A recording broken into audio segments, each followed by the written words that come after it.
A very good morning to all of you. Welcome back to online शिक्षण। मैं हूं आपके साथ अंजलि बालियान और आई होप आप सभी बहुत अच्छे होंगे। तो बताइए कैसे हैं आप लोग और आपकी प्रिपरेशन कैसी चल रही है। तो गाइस फटाफट से अपने दोस्तों को बुला लीजिए क्योंकि बहुत ही मज़ेदार क्लास हमारी आज वाली होने वाली है। और गाइस इससे पहले आपके कंप्यूटर के 2 मॉक टेस्ट कंप्लीट हो चुके हैं। अगर आपने उनको नहीं लगाया है तो ज़रूर लगाइए क्योंकि बहुत ही अच्छे और बेहतरीन क्वेश्चन उनके अंदर इंक्लूड किए गए हैं आपके एग्ज़ाम के पॉइंट ऑफ व्यू से। तो चलिए शुरुआत करते हैं आज फिर से अपने very important multiple choice questions की रिवीजन क्लास, जो कि आपकी हर रोज़ सुबह 8 बजे होती है। ठीक है दोस्तों, तो चलिए शुरुआत करते हैं। और हाँ दोस्तों, जैसे कि हमने आपसे वादा किया था पिछली क्लास में कि जो लोग सबसे ज़्यादा स्कोर करेंगे और बहुत अच्छे से अपने आंसर्स देंगे उनके नाम अनाउंस किए जाएंगे अगली क्लास में। तो आज के नाम है बद्री प्रसाद, नीलू रानी और प्रिंस। इन तीनों ने बहुत अच्छे से मेहनत से अपने टेस्ट को लगाया है, बिल्कुल इसी तरह से जैसे कि एग्ज़ाम में सॉल्यूशन करते हैं। तो गाइस बिल्कुल तैयार हो जाइए। आपको करना ये होगा कि जैसे ही मैं आपसे क्वेश्चन पुटअप करूंगी तो आपको कमेंट बॉक्स में जल्दी से उसका जवाब देना होगा और लास्ट में वीडियो की लाइव स्ट्रीमिंग ख़त्म होने के बाद आपको अपना total score main comment box में लिखना होगा, जिससे कि मुझे पता चल पाए कि सबसे ज़्यादा स्कोर किसने किया है। तो क्या आप लोग तैयार हैं? फटाफट से कमेंट करके बताइए। Are you ready guys? शुरू करें क्लास। तो चलिए दोस्तों, इससे पहले के 40 क्वेश्चन हम 2 पार्ट्स में कंप्लीट कर चुके हैं। तो आज की शुरुआत करते हैं बहुत ही अच्छे क्वेश्चन के साथ। आपके सामने क्वेश्चन है, रैम किस तरह की मेमोरी है? बताइए फटाफट से। सबसे पहले तो दोस्तों आप इन ऑप्शन को देखने से पहले मुझे यही बताइए कि रैम की फुल फॉर्म क्या होती है। ठीक है, क्योंकि ये भी आपसे मल्टीपल चॉइस क्वेश्चन में बिल्कुल पूछा जा सकता है कि रैम की फुल फॉर्म बताइए। आपको 2-3 ऑप्शन में कुछ भी लिख के अलग अलग दे सकता है। तो जल्दी से बताइए रैम की फुल फॉर्म क्या होगी। बिल्कुल सही जवाब, रैंडम एक्सेस मेमोरी। बिल्कुल सही आंसर दिया है आपने। तो random access memory full form होती है रैम की। तो अब आपको बताना ये है, जो कि आपके क्वेश्चन में पूछा गया है, कि ये किस तरह की मेमोरी है, भीतरी, बाहरी या सहायक या मुख्य मेमोरी यानी प्राइमरी मेमोरी। देखते हैं कौन सबसे पहले जवाब देगा। बिल्कुल सही दोस्तों, आपने बहुत अच्छे से आंसर दिया है, यानी इसके बारे में आप बहुत अच्छे से जानते हैं। रैम होती है प्राइमरी मेमोरी यानी मुख्य मेमोरी। हिंदी में से क्या कहते हैं? मुख्य मेमोरी कहते हैं और इंग्लिश में प्राइमरी मेमोरी। ठीक है दोस्तों, चलिए आपसे एक और क्वेश्चन मैं यहीं पर पुटअप कर लेती हूँ, क्योंकि ऐसे भी आपसे एग्जाम में पूछा जा सकता है कि रोम किस तरह की मेमोरी है। अगर रैम प्राइमरी मेमोरी है तो फिर रोम यानी रीड ओनली मेमोरी। ठीक है, रैम तो क्या होती है? Random access memory. और रोम क्या होती है? Read only memory. ठीक है, इसकी फुल फॉर्म बताइए और ये भी बताइए कि कौन सी मेमोरी होती है ये इन चारों में से। ठीक है, इन चारों में से कौन सी मेमोरी होती है? रोम।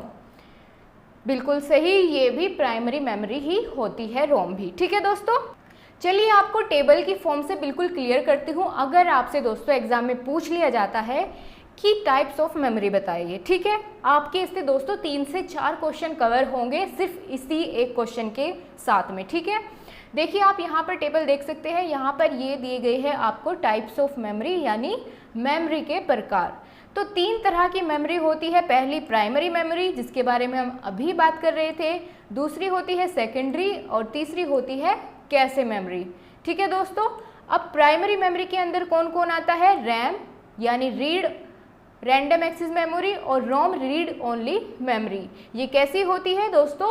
ये प्राइमरी मेमोरी होती है और इसको वोलेटाइल मेमोरी के नाम से भी जाना जाता है। इसको हम वोलेटाइल मेमोरी भी कह सकते हैं। अब अगर आपसे पूछ लिया जाए कि 4 ऑप्शन, मान लिया मैं आपसे पूछती हूँ क्वेश्चन कि रैम और हार्ड डिस्क, डीवीडी या कैशे मेमोरी, इनमें से वोलेटाइल मेमोरी कौन सी है, तो आप क्या आंसर देंगे? बताइए, मैं आपके ऑप्शंस देख रही हूँ, क्या बताएंगे आप? जी हाँ, बिल्कुल सही, प्राइमरी मेमोरी होगी। यानी मैंने ऑप्शन दिया था आपको रैम, हार्ड ड्राइव या हार्ड डिस्क और कैशे मेमोरी। ठीक है, इनमें से वोलेटाइल मेमोरी कौन सी होगी? रैम होगी, क्योंकि ये प्राइमरी मेमोरी है और प्राइमरी मेमोरी को हम वोलेटाइल मेमोरी भी कह सकते हैं। और वोलेटाइल मेमोरी का अगर बात करें, हिंदी मीडियम वाले बच्चे अगर इसको नहीं समझ पा रहे हैं तो उनके लिए मैं आपको हिंदी में बता देती हूँ।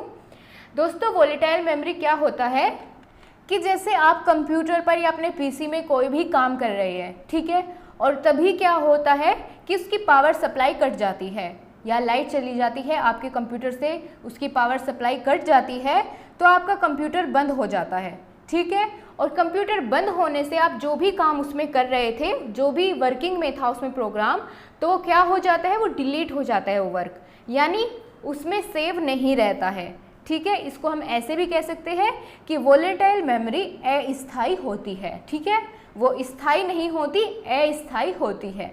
समझ आ गया आपको। और रैम और रोम कैसी मेमोरी है, ये वोलेटाइल मेमोरी है, यानी अस्थायी मेमोरी है। आपने बहुत अच्छे से इसके आंसर दिए हैं। तो चलिए अब नेक्स्ट क्वेश्चन देखते हैं, आपसे क्या पूछा गया है। दोस्तों बताइए, कंट्रोल शिफ्ट और ऑल्ट को कौन सी कुंजियाँ कहते हैं, यानी ये सब शॉर्टकट कीज होती है, ठीक है। कंट्रोल शिफ्ट ALT ये कौन सी कुंजियाँ होती है, अल्फा न्यूमेरिक, ठीक है, दूसरा भी सेम ऑप्शन दे दिया गया है, कोई नहीं, आप इन दो में से एक चुन सकते हैं, या फंक्शन या फिर जॉयस्टिक। बहुत ही इजी क्वेश्चन है, फटाक से आप देखते ही इसका आंसर दे दीजिएगा। बिल्कुल सही जवाब, आपने बहुत अच्छा ऑप्शन चुना है, यानी ए या बी में से आप कोई भी कह सकते हैं क्योंकि दोनों सेम हैं, ठीक है। आपका अगर आप ए बताएंगे तो भी आपका सही है और अगर बी बताएंगे तो भी आपका बिल्कुल सही है। कैसी की होती है ये, अल्फा न्यूमेरिक की होती है, ठीक है दोस्तों। चलिए चलते हैं नेक्स्ट क्वेश्चन की ओर। आपसे पूछा गया है OCR का पूर्ण रूप क्या है, यानी सीधे सीधे आपसे फुल फॉर्म पूछी गई है OCR की। तो जल्दी से बताइए OCR की इन तीनों में से कौन सी होगी, यानी ऑप्टिकल कैरेक्टर रेंडरिंग या ऑप्टिकल कैरेक्टर रिकॉग्निशन या ऑप्टिकल CPU रिकॉग्निशन। बहुत अच्छे से इसका आंसर दीजिए। ओह माय गॉड, ये तो आपको आंसर भी दिख गया है, कोई बात नहीं है, बहुत अच्छा आपने आंसर दिया। ऑप्टिकल कैरेक्टर रिकॉग्निशन यानी ऑप्शन नंबर बी इसका बिल्कुल करेक्ट होगा। ओके गाइज, चलिए नेक्स्ट क्वेश्चन पर चलिए। यहाँ पर मैं आंसर इसलिए लिख कर रखी हूँ PDF में एक साथ ही, क्योंकि आपको टेलीग्राम ग्रुप में ये PDF मुझे देनी पड़ती है, तो इसीलिए अगर मैं इसमें आंसर नहीं लिखूँगी तो फिर आपको थोड़ी परेशानी होगी, ठीक है, आप कंफ्यूज हो सकते हैं। तो चलिए गाइस, फटाफट से तैयार हो जाइए, नेक्स्ट क्वेश्चन बिल्कुल आपके सामने है। और अगर आपने अभी तक वीडियो को लाइक नहीं किया है तो फटाफट से लाइक करिए, इनकी संख्या बढ़ाइए लाइक की, और अपने दोस्तों को बुला लीजिए, बहुत मज़ा आ रहा है आपके कमेंट्स देखकर। चलिए अगला क्वेश्चन है, निम्न में से कौन सा आउटपुट डिवाइस नहीं है। कल दोस्तों मैंने आपको दो टेबल दिखाई थी, एक इनपुट डिवाइसेस की और एक आउटपुट डिवाइसेस की विद पिक्चर्स, ठीक है। तो अगर आपने उसको ध्यान से समझा है तो बिल्कुल जो कल की क्लास में स्टूडेंट्स थे वो बहुत सही इसका आंसर दे पाएंगे। तो फटाफट से कमेंट करिए इन चारों में से कौन सा ऑप्शन बिल्कुल करेक्ट होगा, प्लॉटर, प्रिंटर, मॉनिटर या फिर टच स्क्रीन। इनमें से कौन सा आउटपुट डिवाइस नहीं है, जल्दी से आंसर दीजिए। देखते हैं कौन सही जवाब देगा सबसे पहले। बिल्कुल सही, सबने सही बताया है। टच स्क्रीन क्या होता है, ये आउटपुट डिवाइस नहीं है। आउटपुट डिवाइस क्यों नहीं है, क्योंकि ये इनपुट डिवाइस है, ठीक है दोस्तों। टच स्क्रीन कैसी डिवाइस है, ये इनपुट डिवाइस है, क्योंकि इसके थ्रू आप डाटा प्रोवाइड करते हैं कंप्यूटर को या अपने मोबाइल को, ठीक है। तो ये क्या होती है, ये इनपुट डिवाइस होती है, ना कि आउटपुट डिवाइस। और जो बाकी बची प्लॉटर, प्रिंटर, मॉनिटर, ये सभी होती है आउटपुट डिवाइसेस, ठीक है गाइज। चलिए नेक्स्ट क्वेश्चन पर चलते हैं और देखते हैं अगला क्वेश्चन आपसे क्या पूछा गया है। हाँ, ये आपसे पूछा गया है, इंस्ट्रक्शनों के उस समूह को क्या कहते हैं जो कंप्यूटर को बताता है कि उसको क्या करना है। यानी जब आप कंप्यूटर को कोई भी कमांड देते हैं, कोई भी मैसेज देते हैं, तो वो किसकी फॉर्म में देते हैं, इंस्ट्रक्शन की फॉर्म में, ठीक है, जिससे कंप्यूटर को पता चलता है कि उसको आखिर अब कौन सा वर्क करना है। तो इनमें से क्या है वो इंस्ट्रक्शन का ग्रुप, इंस्ट्रक्शन के ग्रुप को क्या कहते हैं, ये आपको बताना है इन चारों ऑप्शन में से। फर्स्ट है कंपाइलर, मेंटर या इंस्ट्रक्टर या फिर प्रोग्राम। जल्दी से बताइए। अब देखिए आपको फोर्थ ऑप्शन भी बिल्कुल सही से दिख पा रहा है, तो जल्दी से इसका आंसर आप बताइए। बिल्कुल सही बताना आप बताएंगे, इसकी मैं आशा करूंगी, क्योंकि बहुत अच्छा क्वेश्चन है दोस्तों। इससे आप वेरी शॉर्ट क्वेश्चन की तरह भी आपसे पूछा जा सकता है, इतना अच्छा ये क्वेश्चन है, बहुत इंपॉर्टेंट है। तो दोस्तों चलिए मैं बताती हूँ, इंस्ट्रक्शन के समूह यानी इंस्ट्रक्शन के ग्रुप को क्या कहते हैं? इसे कहते हैं गाइस प्रोग्राम। ठीक है, तो देखिए अगर आपसे वेरी शॉर्ट क्वेश्चन में पूछ लिया जाता है कि प्रोग्राम क्या होता है, तो आप क्या बताएंगे कि एक group of instruction is called programme. ठीक है, एक group of instruction is called programme. ये बिल्कुल आप अच्छे से इसका आंसर दे पाएंगे अगर आपसे वेरी शॉर्ट में भी पूछा जाता है। चलिए गाइज नेक्स्ट क्वेश्चन की ओर चलते हैं। अगला क्वेश्चन आपसे पूछा गया है, प्रोसेसर के 3 प्रमुख भाग होते हैं, कौन कौन से? आपको ऑप्शन में से बिल्कुल सही वाला ऑप्शन चुनना होगा कि प्रोसेसर के कौन कौन से भाग होते हैं। क्या ALU कंट्रोल यूनिट और रजिस्टर होता है, या फिर ALU कंट्रोल यूनिट और रैम होता है, या फिर कैश कंट्रोल यूनिट रजिस्टर होता है, या रैम रोम CD रोम ये होता है। तो जल्दी से बताइए क्या होगा इसका बिल्कुल सही जवाब, फटाफट से आंसर दीजिए। दोस्तों इसका आंसर देने से पहले आपको पता होना चाहिए कि प्रोसेसर आखिर कहाँ होता है, प्रोसेसिंग का वर्क या फिर प्रोसेसर कहाँ होता है। तो दोस्तों ये होता है CPU के अंदर। ठीक है, प्रोसेसिंग का जितना भी वर्क होता है वो कहाँ होता है? CPU के अंदर। और CPU के 3 भाग में इसको डिवाइड किया गया है, वही आपसे इस क्वेश्चन में पूछा गया है। तो अब जल्दी से बताइए। तो दोस्तों इसमें होता है ALU यानी arithmetic logical unit, control unit और रजिस्टर। ठीक है, तो फिर कौन सा होगा आपका सही जवाब? Option number A is the right answer. Alright, चलिए गाइस क्लियर हुआ आपको ये आंसर? फटाफट से कमेंट्स में बताइए येस और नो, आपको समझ आया? आगे बढ़े। देखिए आपके सामने बिल्कुल अगला क्वेश्चन आ गया है। पूछा गया है किसने बेसिक कंप्यूटर भाषा का विकास किया था? ये आपको बताना है। आपके पास 4 ऑप्शन है, निकोलस बर्थ, ठीक है, जिम क्लार्क, या फिर जॉन जी कैमी। इनमें से कौन है आविष्कारक कंप्यूटर की जो बेसिक भाषा होती है उसके? बताइए। शायद इसका आंसर आप नहीं जानते हैं। नहीं, ये बिल्कुल नहीं होगा। इसका आंसर सही होगा John G Kemeny. Okay guys, basic computer भाषा का विकास किया था जॉन जी कैमी जी ने। बढ़ते हैं अपनी नेक्स्ट क्वेश्चन की तरफ। अगला क्वेश्चन आपसे पूछा गया है, निम्न में से कौन सा सिस्टम यूनिट का भाग है? बताइए सिस्टम यूनिट का भाग कौन सा है? CPU, फ्लॉपी डिस्क, CD रोम या फिर मॉनिटर? सिस्टम यूनिट का भाग आपसे पूछा गया है। आई होप आप सबको ये समझ आया होगा और आप बहुत सही इसका आंसर देंगे। वेरी गुड दोस्तों, आप इसी तरह से अगर तैयारी करते रहे तो आपका बहुत अच्छा स्कोर होने वाला है कंप्यूटर में। तो बिल्कुल ठीक है, बिल्कुल सही जवाब है CPU यानी कंट्रोल प्रोसेसिंग यूनिट। बिल्कुल सही, यही भाग होता है सिस्टम यूनिट का। चलिए नेक्स्ट क्वेश्चन की ओर देखते हैं। अगला क्वेश्चन आपके लिए क्या है? असेंबली लैंग्वेज क्या है? कंप्यूटर असेंबल करने के लिए लैंग्वेज, या मशीन लैंग्वेज, या फिर लो लेवल लैंग्वेज, या फिर हाई लेवल प्रोग्रामिंग लैंग्वेज? इनमें से कौन सी होगी असेंबली लैंग्वेज? सो गाइस, जैसे कि आप सभी जानते हैं कि कंप्यूटर कई सारी लैंग्वेजेस होती है कंप्यूटर की, जैसे high level language, low level language, ठीक है, बाइनरी।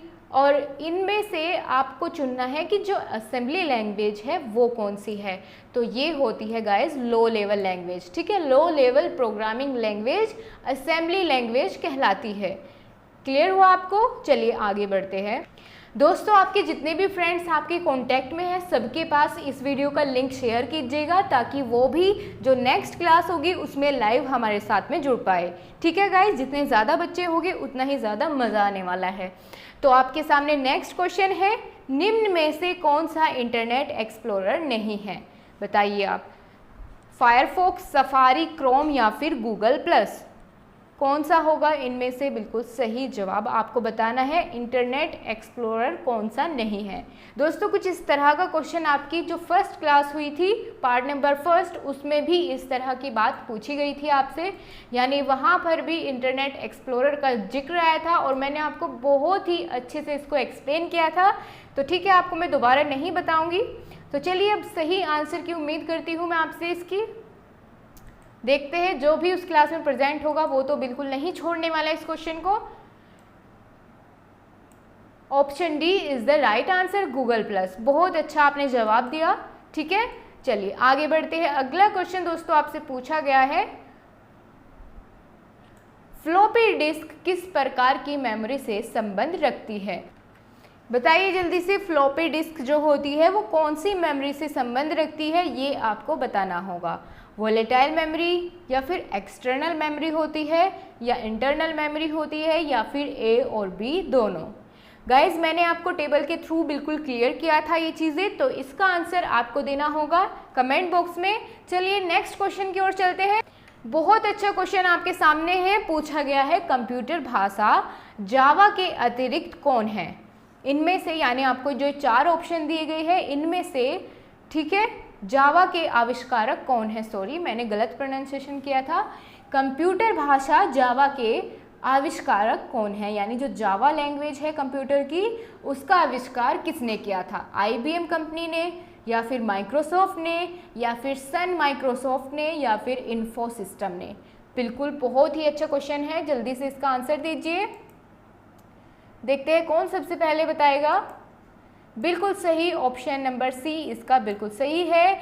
इस कंपनी का आविष्कार किया था किसने? सन माइक्रोसॉफ्ट। ठीक है, इस कंपनी ने जावा लैंग्वेज का आविष्कार किया था, सन माइक्रोसॉफ्ट कंपनी ने। ठीक है दोस्तों, कैसी लगी आपको आज की क्लास? बिल्कुल बहुत अच्छे से समझ आना चाहिए आपको। तो चलिए गाइस फटाफट से लाइव स्ट्रीमिंग खत्म होने के बाद मेन कमेंट्स में आइए और बताइए आज की क्लास आपको कैसी लगी और आपका टोटल स्कोर कितना रहा, जिससे कि नेक्स्ट क्लास के लिए मुझे आपके नाम मिल पाए। So thank you so much guys. मिलते हैं आपसे फिर से एक नई क्लास के साथ, और अपना रिवीजन इसी तरीके से करते रहिए। अपने दोस्तों को वीडियो ज़रूर शेयर करें। Thank you so much guys, bye bye, take care.